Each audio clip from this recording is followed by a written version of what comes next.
Hello viewers, Assalamu alaikum. This is Mahbuba from Mahbuba's blog. Welcome to my channel. আজকে আমি আপনাদের সাথে share করব পাকিস্তানি ব্ল্যাক পেপার মাটন কড়াই রেসিপি। তো চলুন শুরু করা যাক।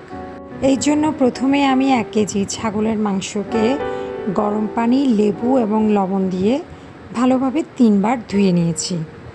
তো একটা কড়াইতে নিয়ে নিলাম হাফ কাপ তেল। এর মধ্যে দিয়ে দিব 3টা বড় সাইজের পেঁয়াজ কুচি। পেঁয়াজ কুচিগুলো হালকা ব্রাউন হয়ে আসা পর্যন্ত ভাজতে হবে। এই রান্নায় প্রথম থেকে শেষ পর্যন্ত চুলার ফ্লেম মিডিয়াম টু লোতে রাখতে হবে, আর বড় কড়াই ব্যবহার করলেই সবচেয়ে ভালো হয়। তো এবার একটা চামচের সাহায্যে পেঁয়াজগুলো আমি তুলে নিচ্ছি। এটা ব্লেন্ড করে রাখতে হবে, যা পরবর্তীতে আমাদের কাজে লাগবে। এবার ওই একই তেলে মাটনটা আমি দিয়ে দিলাম। এই মাটনটা 10 মিনিট সময় নিয়ে ভাজতে হবে। মাটনটা ভালোভাবে ভাজলে কি হয়, ভেঙে যাওয়ার সম্ভাবনাটাও কম থাকে, আর কোনো গন্ধ যদি থেকে থাকে তাহলে একেবারেই চলে যায়। ফ্রেন্ডস, আমার চ্যানেলটা যেহেতু একেবারেই নতুন, তাই অবশ্যই লাইক, শেয়ার এবং সাবস্ক্রাইব করে আমার পাশে থাকবেন। এই রান্নায় বারবার নাড়াচাড়া করতে হয় মাংসগুলোকে, যাতে নিচে লেগে না যায়, আর মশলাগুলো আস্তে আস্তে অ্যাড করতে হয়। আসলে যে কোনো রান্নায় যদি সময় দিয়ে রান্না করা হয় তাহলে রান্নাটা অনেক ভালো হয়। এবার আমরা মশলাগুলো একে একে অ্যাড করে দেব। এর সাথে মিক্স করলাম আদা এবং রসুন 2 টেবিল চামচ, জিরা গুঁড়া 1 চা চামচ, লবণ স্বাদ মতো, ধনে গুঁড়া 1 চা চামচ, আর কাঁচামরিচ পেস্ট 1 চা চামচ, গরম মশলা পাউডার 1 চা চামচ। এবার সব মশলা একসাথে দিয়ে একটা স্প্যাচুলার সাহায্যে নাড়তে হবে। এভাবে 10 মিনিট রান্না করতে হবে।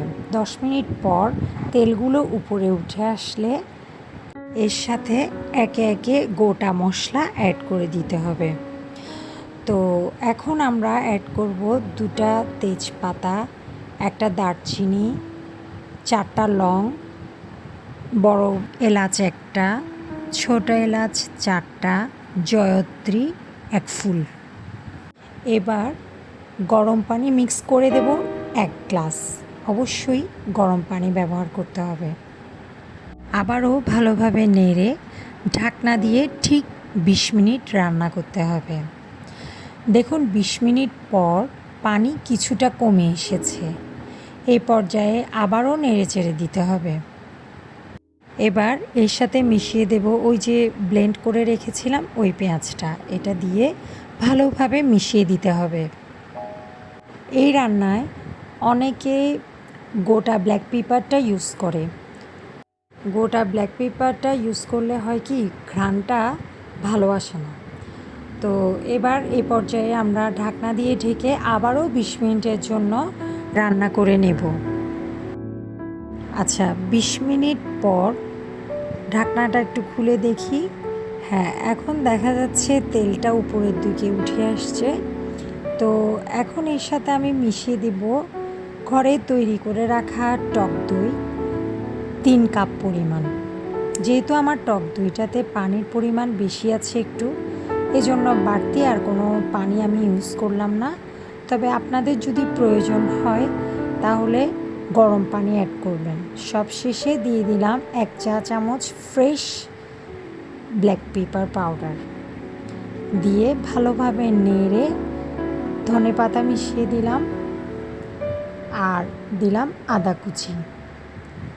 এই তো আমার রান্নাটা একেবারে রেডি হয়ে গেছে। আর দেখুন মাংসটা কতটা সফট হয়েছে।